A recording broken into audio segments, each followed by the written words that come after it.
if you've come this far, you'll be wanting to know how you need to look after personal data under the General Data Protection Regulation.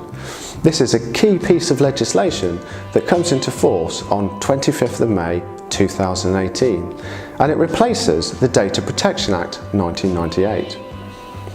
And the GDPR will affect nearly all organisations, including some that are not even based in the EU, but where, for example, they're using personal data of EU-based individuals.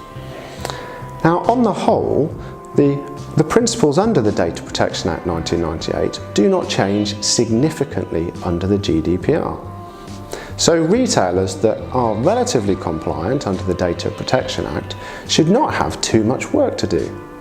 However, there are some key changes that they will need to be aware of, particularly around the level of detail that has to be given to individuals whose data that they're using, internal assessments of how and why they use personal data, and not to mention the increased fines.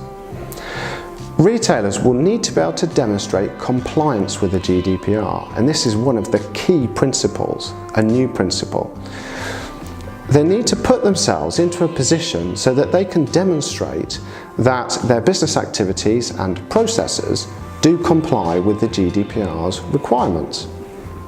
And in these videos, short videos, we're going to look at how retailers can become compliant.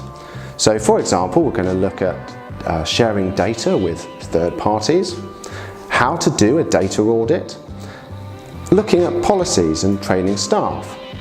And I'll also be looking at what to do in the event of a data protection breach. What information that you need to give to individuals whose data you're looking to use, marketing issues, and we'll also look at what retailers need to do in their role as employers.